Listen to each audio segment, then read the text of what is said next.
Hello, hope you're doing well today. Today, I'm going to be taking a look at the newer McFarlane DC Multiverse Batman as he appears in the Hush 2 storyline. So, as Todd's run on DC is kind of coming to a close, he's been releasing Batman after Batman, it seems like, and a lot of them look like repaints. There's some new sculpts it looks like in there, but this is one that happened to fall in his series of Batmans that he's been releasing. This one, I understand, is entirely reuse, but also reuse from different Batman figures put into this one. And in my opinion, this might be probably a contender for the best Batman in the line. So I'm excited to take a look at him. Before we do, we're going to look at the package. Same package that DC Multiverse has always had, the black with the bluish background and kind of the art comic panels in the back. Pretty crazy. All these years the line has been going, it's kept the exact same package, and it's a good looking box. So if you're wanting to display in box, this should work out for you just fine. Again, we have Batman Hush 2. I have not read the Hush 2 storyline. I read the Hush 1 several years ago. And of course, the star of that book, in my opinion, was always Jim Lee's artwork. Here we have Batman from, I'm guessing, Hush 2. And of course, it's Jim Lee art. Looks great. But that's enough about the box. We're going to go ahead and open him up, see how good the figure is. So here we have Batman in his tray. I'll admit that I cheated a little. I've already opened this guy and messed around with him a lot, but I put him back in the box for the beginning of the video just for, I guess, presentation reasons. So he's already all cut out. We'll go ahead and look at what he comes with. I left this in the box, but Batman comes with a little trading card here. It's the same artwork as the back of the box. Looks great.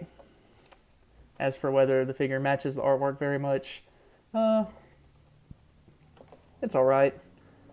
Then we have the little display base back there, DC printed on it. We're going to go ahead and get that out of the way. This is one of his gripping hands. Hope you can see it well. It's kind of got little stumpy fingers. Kind of looks a little funny, but it'll do the trick.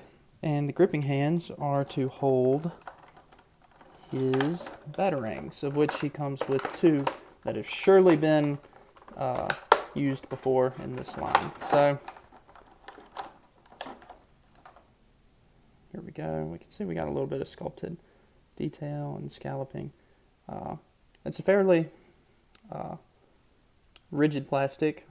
It's not going to get warped really. So, all right, and here we have Hush 2 Batman out of the packaging. For those of you that may be familiar, he is mostly reuse of the Hush 1 version of Batman, which is this figure right here. This is, of course, the black and gray variant. And this has kind of been the reigning Batman in my McFarlane display for a while.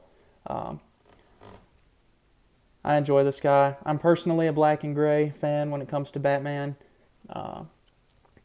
I thought this guy looked mostly great. There's some things about this guy that have actually been improved on this guy, though. So I'm excited to take a look at some of those things.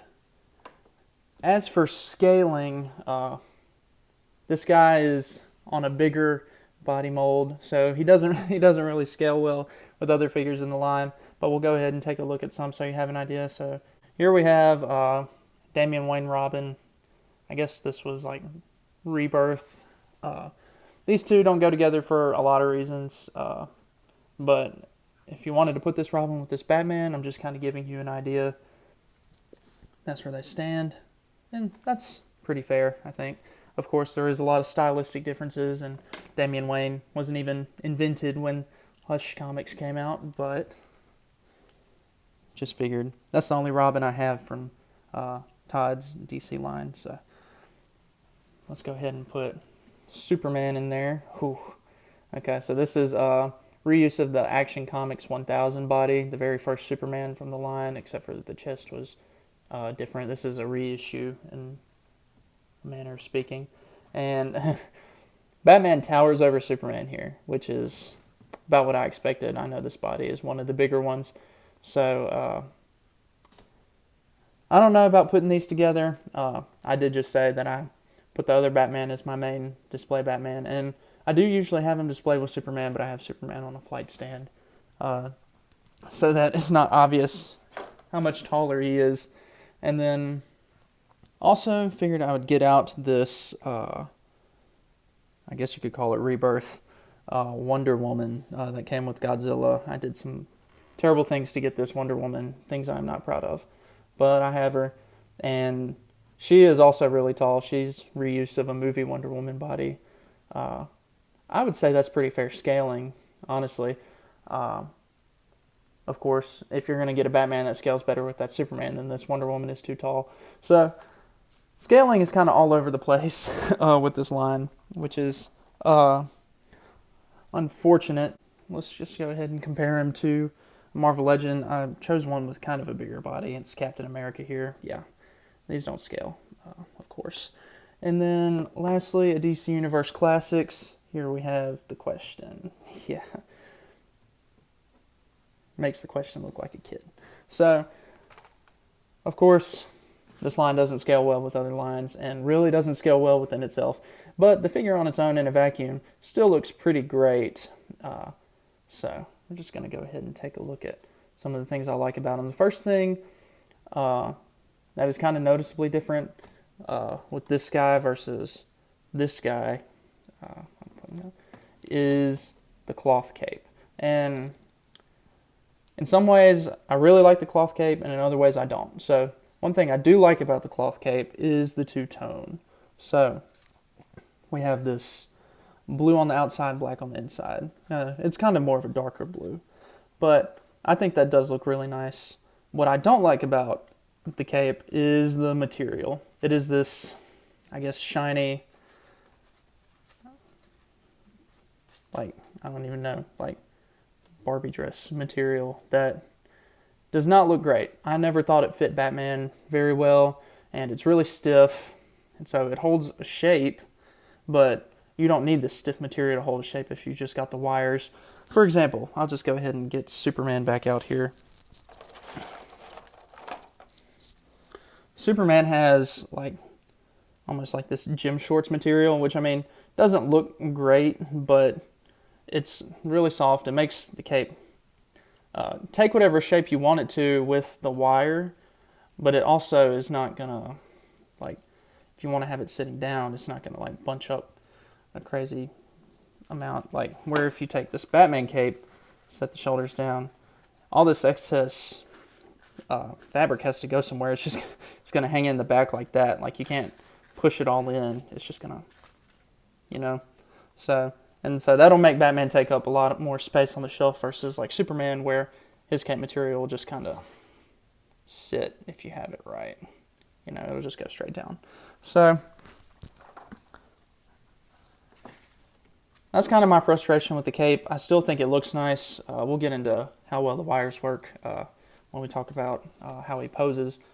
But I would say, like, overall, the colors look great.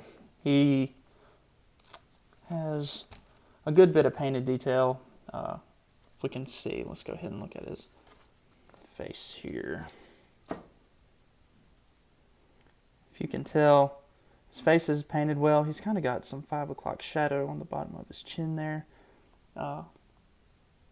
That's not my favorite look, but it's easy to ignore. And you can see the eyes are painted well, and he kind of has some black shadowing around his eyes that looks really nice. So I've never had any complaints about this head. In terms of the sculpt, at least, I think that this is probably the best head sculpt for Batman that McFarlane has. Now, also, painted detail. The chest emblem is just printed onto the chest versus this old Batman where it's raised and a separate piece. I don't know if you can tell.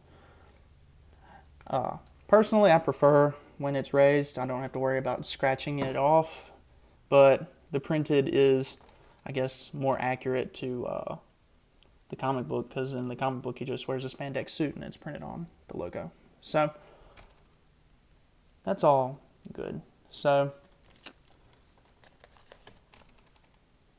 another thing to note, paint. These gloves are painted on. There's no sculpt at all to indicate where the gloves start, versus the boots, which are, I guess, a separate sculpted piece. So as far as paint goes, that's all there is. No shading or anything really, except in the eyes, if you want to call that shading.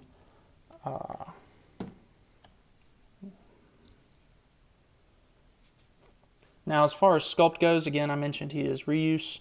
The only thing that is not reused from this figure, from what I understand, is this main chest piece, which is actually, I believe, was first used with the Detective Comics 27 Batman. And they used this piece because it accommodates the cloth cape. And so I think it looks good. As far as shape between these two, I don't think I really have a preference when it comes to the shape of the chest. This one may be a bit more defined in the muscularity of it. But one thing that I do like about this guy that I don't like about this guy, if you look at this guy, you can see the shoulders kind of come and then they just drop, or the traps come and drop straight down, and then you hit the shoulders. This issue may be on this Batman, but it'd be really hard to tell because of the cloth cape coming up over the shoulders. So one of my biggest issues with this guy has been fixed on this guy, which I really like.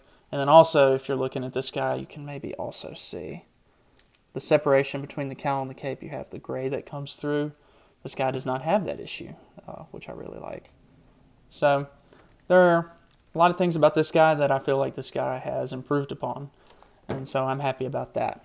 I think that's enough comparing there. One thing to note about this guy, we looked at the accessories already. We looked at his other hands, but these hands here, this is something that has always bothered me about the Hush Batman, the original one, and it carried over into this one, unfortunately, is the hands are the wrong hands. The Hush suit is just really basic. It's not supposed to have all of like the knuckles and the ribbing on the gloves and everything. It's not very accurate. And these are the only fist hands that come with them.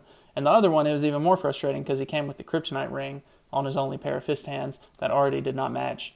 This one does not have the kryptonite ring because it's a different storyline. I'm honestly surprised they did not reuse the kryptonite ring because Todd is not great about his reuse. But I'm able to, I guess, cope with the hands. It's not a big deal to me, really, but it may be a big deal to somebody watching. As far as, I guess, the rest of the sculpt, it'll do, I guess. He looks all right proportionally. I feel like his lower legs are maybe a bit long, and I feel like his legs also aren't very well defined or muscular. Like, I feel like his legs kind of look like my legs. And I mean, I work out, I have legs that look like I lift, but I don't have the legs of a superhero like this guy should have. So, like, you can look at Captain America here maybe, and you can see all that definition in his legs, and it has some pretty good shape to it too. This guy is just kind of just straight down. It doesn't look all that great in my opinion, but it's honestly grown on me because I really had a problem with it on the old one, but for some reason this one it doesn't bother me as much. But other than that, I feel like, yeah, there's not a whole lot of definition in the muscles, but it looks okay. It's all right. So, going into how he poses, some of you may be familiar with this body. We're going to take a look at it anyway. This is a pretty old figure in the line, actually. But just starting off, the head is on a ball peg, but it's at the base of the neck, not at the base of the skull. So he can't really look up very far. This is him looking forward, and that is about how far he can look up. And then he can look down about that far, which is pretty nice. You can kind of see it. Kind of takes an irregular shape there. But he looks down nicely. Gets a good bit of tilt there.